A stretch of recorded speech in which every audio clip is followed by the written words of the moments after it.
на тема деновиве или неделиве може да се каже, откако се обелодени заинтересираноста на Субатра и инвестицијата за љубаништа, имаше секакви реакции. Генерално се поддржува овој проект од невладините, од еколошките организации.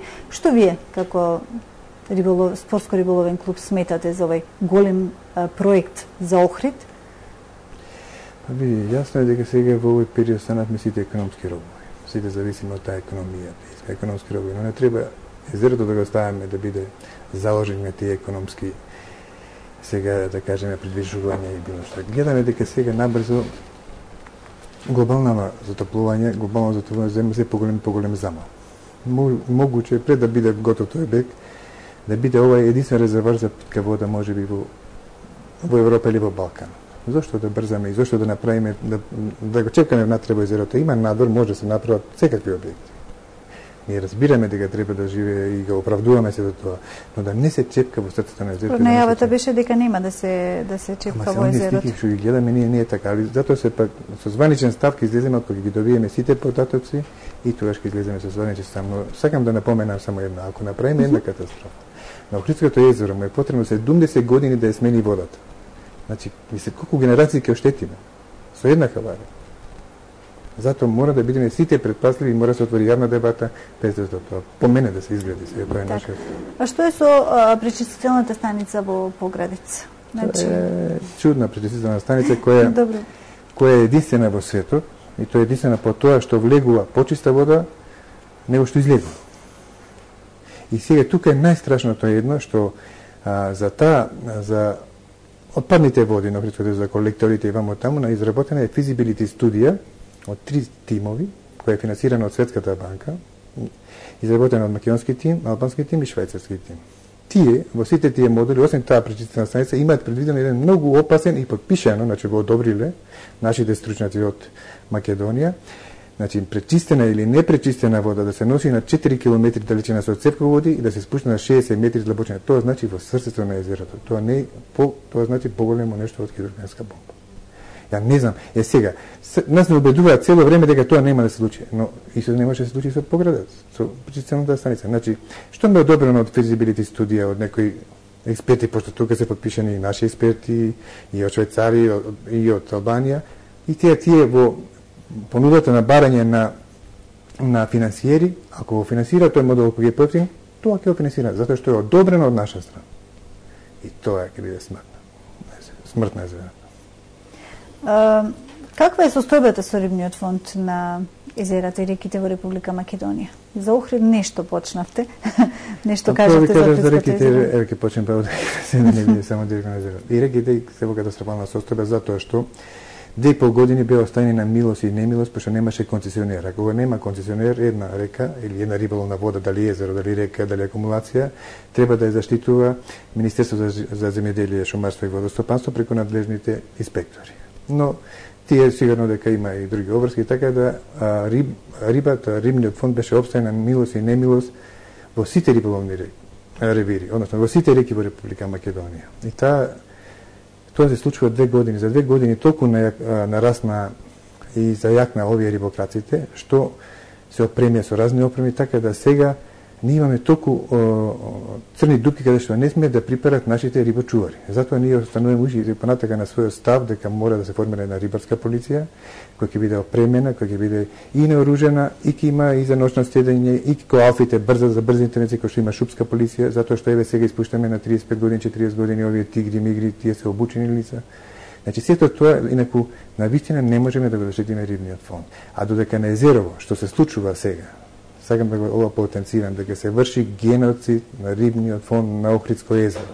И апелирам до граѓаните на Охрид да не обесат сите на една банда како корморанине за пример да служиме затоа што едните го уништат, едните дозволија да го уништат и да покажуваат на своите деца. Во ниедна земја, нити талибанците не го прават тоа да ловат риба за време на мрез со мрежи. И тоа да му се дозволи од експерти на сегашниот концесионер да лови белвица со мрежи помали од дозволените, значи не 30 мм, значи да лови маломерна риба, и значи се крши законот за рибарство, риболовната основа, правилникот за дозволена видови на мрежи кои треба да се употребуваат, правилникот за дозволени големини на риби и правилникот на риба која може да се пушти во употреба. И сега слушам дека и вчера имале некој состанок во хидробиолошки, дали е одобрено бара уште 15 дена да се тоа продолжи до Свети Никола таму. 6 пати ли да оди или било како. Па тоа никаде во светот го нема риба, особено пастрмката се лови за време на мрез. Ние само да се подсетиме дека од 35-та година до 2004 година вршиме вештачки мрез каде што мајките ги убивавме, а сега и децата ги убиваме. Значи, а овој период е период на баш на шпицот на мрестот на белвицата. И како тоа не може да се, затоа викам граѓаните треба да не обезат конорови да слушим горе, да се плашат и да покажуваат на едните генерации. Ова што се прави сега моментално во езерото, никош не се прави, и во Турско се почитувало забраната. Кога се знае забрана, мрез, и ја не знам, некаде сум прочитал во светот, и во Зимбабве, и не знам некоја земја дека се лови па плюс со мрежи. И плюс со мрежи со помали од предвидените. Например, 30 беа минимално или 36, сега се спушени на 26, се ловат волкави. Помалечки. И сега се спушени и фрлање на влакови, и вчера имаше советот на хидробиолошкиот завод да даде одлука да му се продолжи таа забрана. Со која логика се бара таа забрана кога значи ја уништиме охридската пастрмка, сега ќе уништиме охридската белвица. И мора подхитно граѓаните на Охрид заедно со сите да ги спогнеме силите да го спречиме еден геноцид што се врши врз белвицата. Овие се сериозни обвинувања во секој случај доколку Јас за се доволно што кажам. Да. Добро, имате еден интересен проект кој што ви го нафрливте, да речем, пред неколку дена за една туристичка понуда, 7-дневна туристичка понуда по Јадранскиот слив. Да.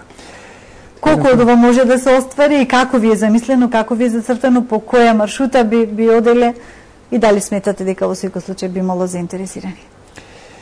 Види, гледам, разгледувајќи ова туристичка понуда што е кога доаѓаат конџани, не ги носиме на Битола до ваму на таму.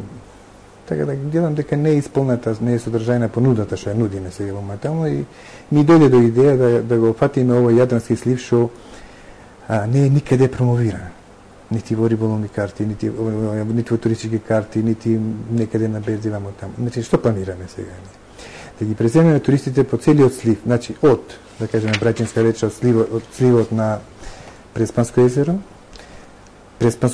Охридско езеро, Црндрим, Глабочица, Шпиле, па да се спуштаме, влегуваме во Албанија, трите акумулации, па влегуваме дури у Бојана, може да офатиме и Скадарско езеро, ке има различити понуди, и излегуваме на Јадранско море. Тоа сето 7 дена, попат ќе биде пропратено со разгледување на културно-историски споменици, на тој рурален туризам ќе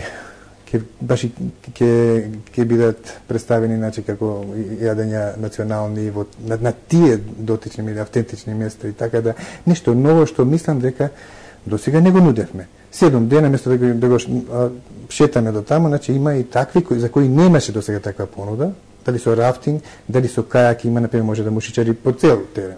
Тоа би спроба што риби има, како риби, со оние туристички кајаци, може да има и вестање на некој езеро. Значи, во рок од 7 дена можеме да направиме една комплетна програма од вливот до вливот во Јадранско море.